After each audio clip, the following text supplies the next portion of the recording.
Okay. Yeah, now, guys, I've got to bring this up. This has bothered me all week so far, and I can't let it go. I can't even sleep because this upsets me so much. Now, this is off of our normal topics. I'm going to go to college football because the NCAA, the governing body of collegiate athletics, they're like the White House. I'm serious. The things that is going on. Now, today, the Big Ten and the NCAA are meeting on Jim Harbaugh, and some of the sanctions that they want to try to lay on the line for this university and this head coach and the coaching staff of the Michigan Wolverines stealing signals. Are you kidding me?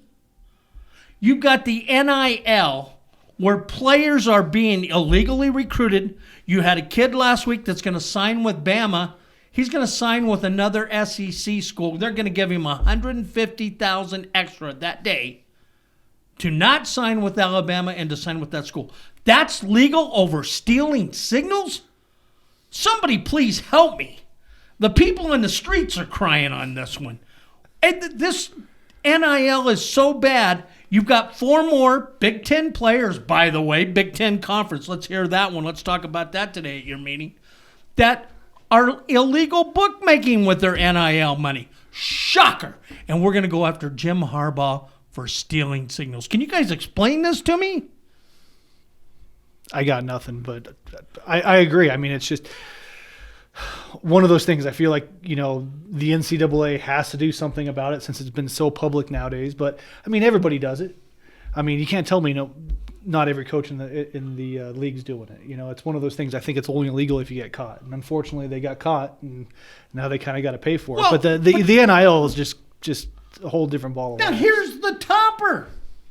One of the Big Ten teams said they knew about this 2.5 years ago, and they've changed their signals. Oh, my Lord. Yeah. 2.5 years later, they're coming after Michigan with the NIL being, I'm sorry, it's a disaster. And what they've done to collegiate sports, they didn't think this all the way through, but we're going to go after Jim Harbaugh, who, by the way, is in negotiations to sign a new contract. How's that going to affect that? NCAA, go back to the thinking tank. You thought this out wrong. And I'm going to end it there today, Rob. Go ahead. Minor league football. It's time for the Bookie and the Bettor Show. If you're a sports fan, now it's time to play the odds and make every bet count. New episodes post every Thursday on your favorite streaming service. Now introducing Rob Kowalski, the Bookie, and Randy Wike, the Bettor. Welcome back, everybody, to the Bookie and Bettor Show. I'm your host, Robert Kowalski, once again joined by my favorite colleagues. Randy Wike is here to my right, Nick Schulte to my left. Gentlemen, welcome to episode number 8. Thank you. It's hard to believe this is. Can you believe this? Seriously.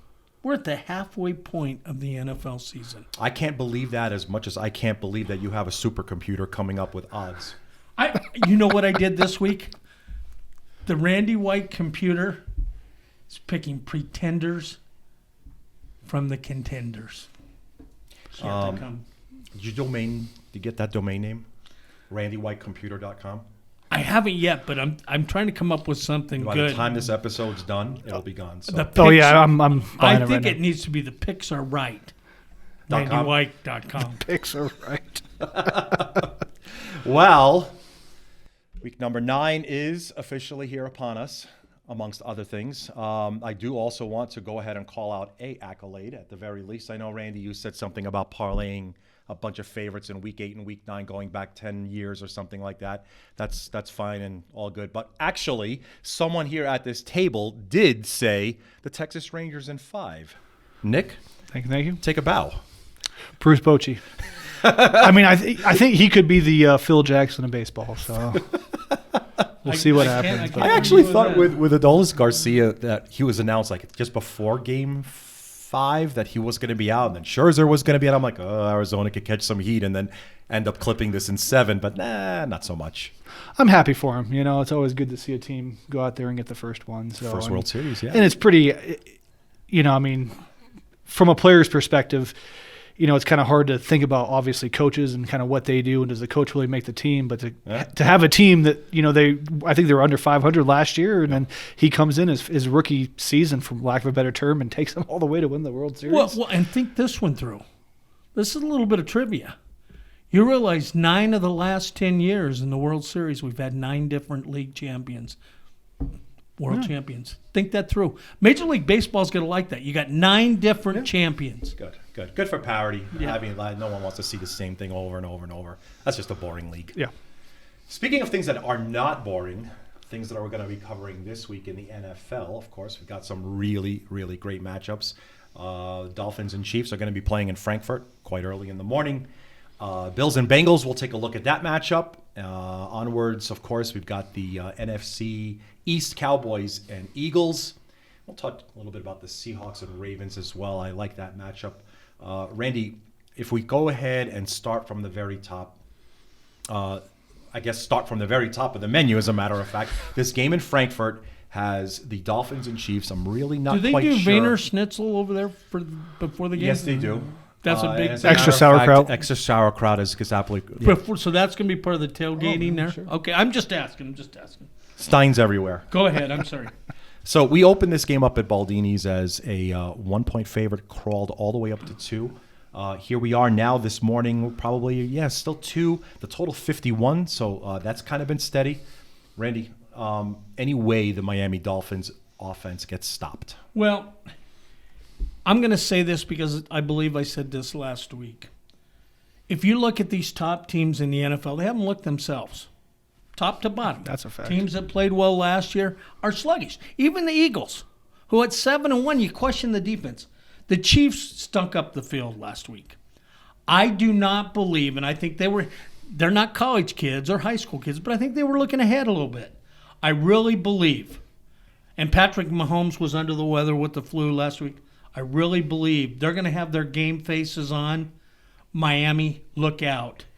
Travis Kelce, who knows? Taylor Swift could have bought 42 tickets for her traveling. I really wanted to get through an episode without her. I just you wanted. ruined it. And it's not going to happen, Rob. I can't ask Christopher to stop it. We're rolling now, and she's bringing an ensemble, but I do think she's still on tour, so she's going to have the red-eye flight to get there and then get back for her tour. Chiefs big this week. 31-13 Chiefs. Nick, could I have you play the advocate here? I mean, look, Miami's clearly with a couple of hiccups. They've been good for anywhere between 28 to 35 a game. Still the fastest playing field anywhere offensively. Yeah, flu is being one thing. Obviously, you could see it was a massive anomaly what happened to the Chiefs. I mean, is there any way that this game goes under the total of 50? Oh, I'm taking the under all day long, and that just because of where they're playing. I think the jet lag and everything else. I mean, have we had an international game go over yet this season? Great point. I think it's really just been it's been a defensive battle. Obviously, I mean, these guys kind of get in rhythms, what time they get up, what time they play, and when you do an international game like that, it's all over the place. So I definitely like the defenses to step up big time in this game. I'm definitely taking the under, and I think it comes down to a final possession drive. It's actually a very good point. I remember last year Seattle went into a game in Germany, bad weather, whatever it may have been, jet lag, not used to switching time zones. They came back a completely different team, and they actually, didn't look the same for the remainder of the season. But do you guys know? I mean, is Frankfurt in the same time zone as London, or is it even farther back? I would think that it's. I mean, it's a 6 a.m. Pacific 6 kickoff. 6 a.m. Pacific, 9:30 Eastern. So right. Yeah, I mean, you gotta. I know they got their evening game nonetheless, but it's. We haven't even talked about the weather. The weather might be sloppy, and I don't know if that's going to be a consideration, especially with a team that's built on speed. Well, and think this through now. This game is going to be Tyreek Hill versus the Kansas City Chiefs. There's something there for both sides. He's going to want to show the Chiefs what they have, but I think the Chiefs know what Tyreek can do. They may shut him down. All right. No, they definitely have some inside knowledge, and I mean. I got nothing. Turn out the lights, the party's over. This is just half the episodes. I keep getting the same old song. Onwards to game number 2. I wanted to discuss with everyone from a betting perspective. Of course, here at the Book of Baldini's, we opened up the Bills and Bengals. The Bengals as a 1-point favorite, but now it's climbed all the way up to 2. Randy, are we going to see a little bit of a uptick from Buffalo, or are they still feeling a little bit of, I don't know, the non-cover blues?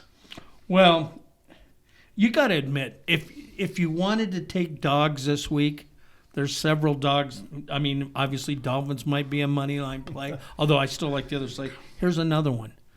I just think we talked about it last week. Josh Allen hasn't been himself. Whether he was concussed, whatever the case may be, this is going to be a great game. I think this is the game of the day, actually, because I think the Chiefs are going to really threshold the Dolphins. But this is going to be a great game. Burrow was fabulous last week against the 49ers. Ugh. He's healthy. He's able to scramble. But watch out for the Buffalo Bills.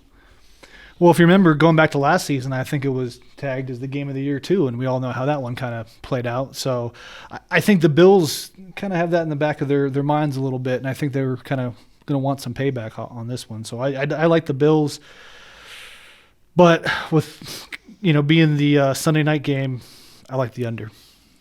Money lines, money lines galore, and we're going to talk another dog here in a minute. Parlay the dogs this week. Except for don't take the Dolphins. The Randy Wike picksareright.com. It's a dog parlay weekend. 7 days ago, you said in weeks 9 and 10, you take moneyline favorites parlay together. And other favorites I am. But these dogs, mind you, remember what happened previous week. Can we go on the record here? Can we actually start pulling up stats here? Like actual stats. No, don't turn red. Don't turn red. Everything's fine. You're giving out picks. You're telling 9 people. and 10. You're 8 and 9. You're absolutely right. Absolutely. No, you said 9 and 10. Well, 8 and 9. If you go back the last 2 weeks, if you look at the teams, I'm talking about the games that have happened, not the games that are coming up. If you look at the teams that were home teams, they covered.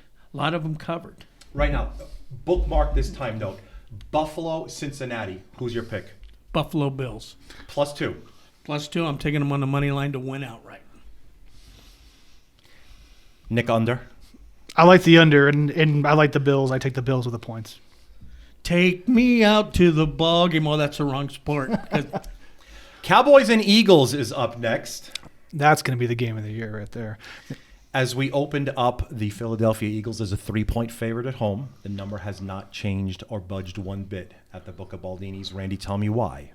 Well, now again, on both sides, if you look at the Eagles last week, and again, Dak had a great week. The offense had a great week. Can this Eagle defense hold down now this resurgent offense of Mike McCarthy and the Dallas Cowboys? I mean, it's a good question. Cowboys, CeeDee Lamb last week was the player of the year. I mean, he had an unbelievable fantasy game. If you had fantasy points with him, you made record numbers. This is a game, and again, you know how I feel about interdivisional games. Anything can happen in an interdivisional game in the NFL. You could be a 9-point dog and win.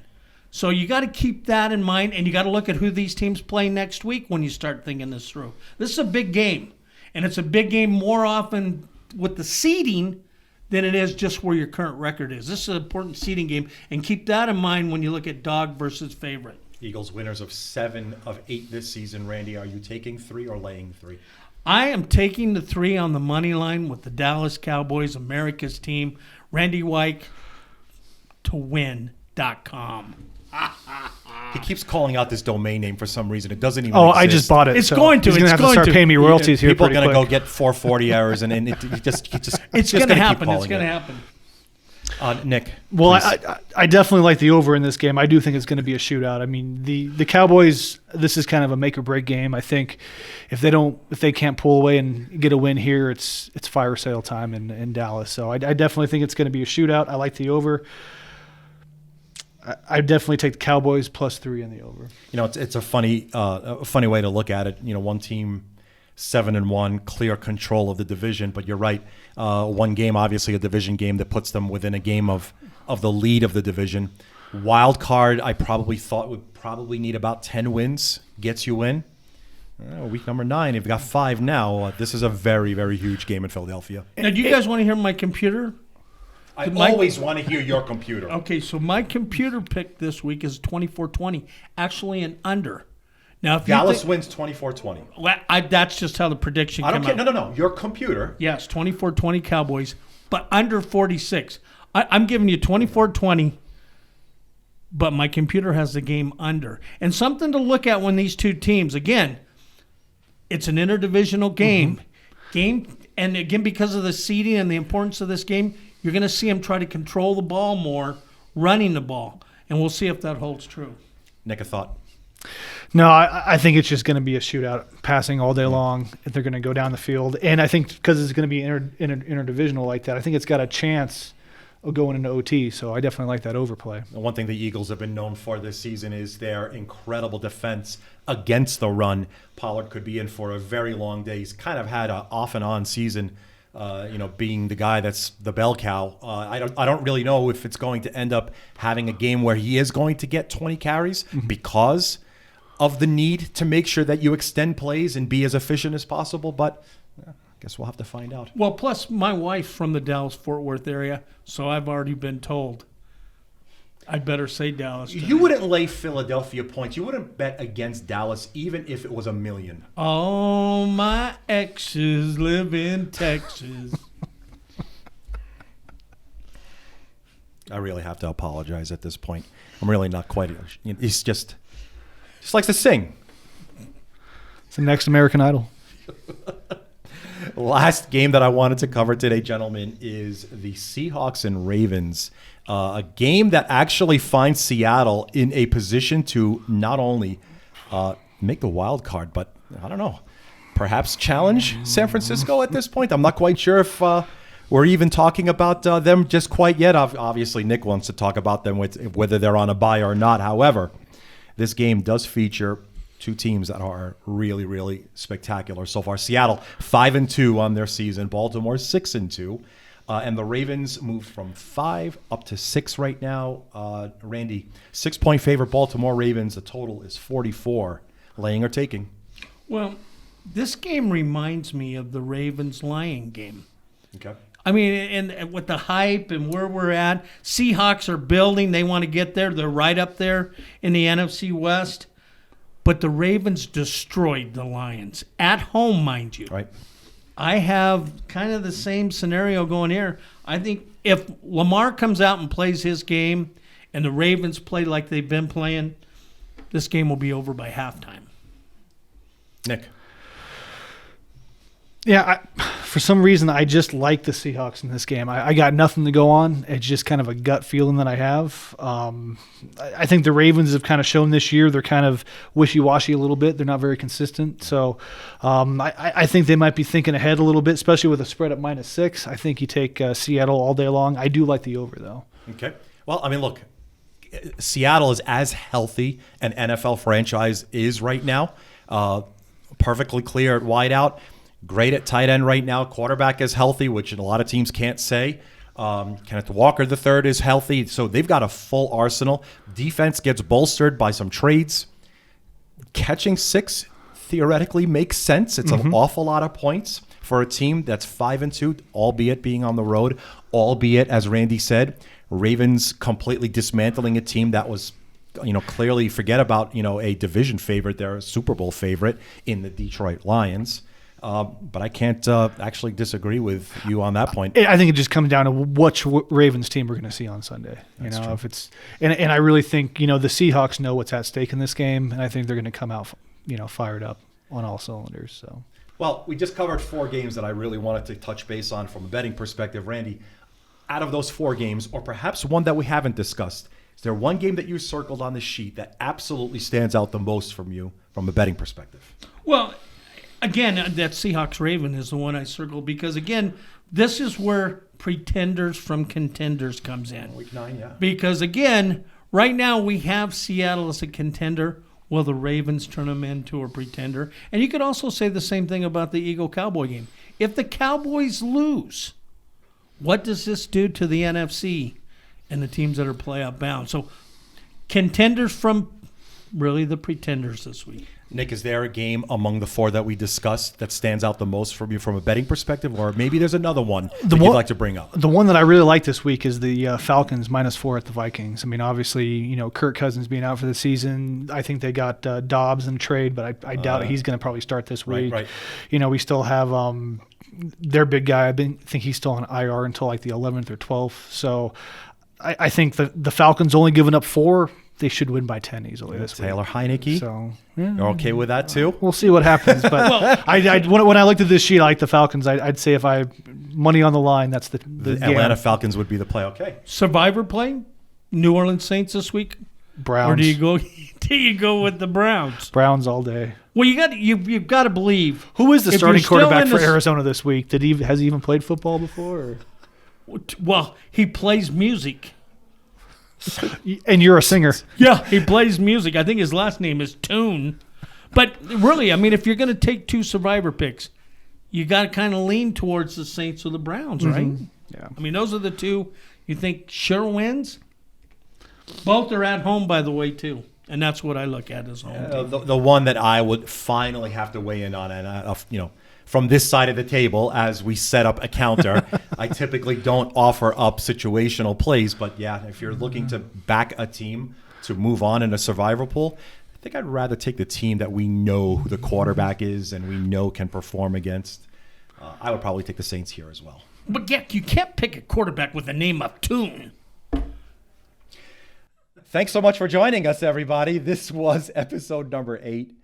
You can always find us here on YouTube. If you like what you hear, hit the subscribe button. Thank you so much for joining us again. See you next week. Have a good one, guys. Thank you. Thank you for listening to the Bookie and the Bettor Show.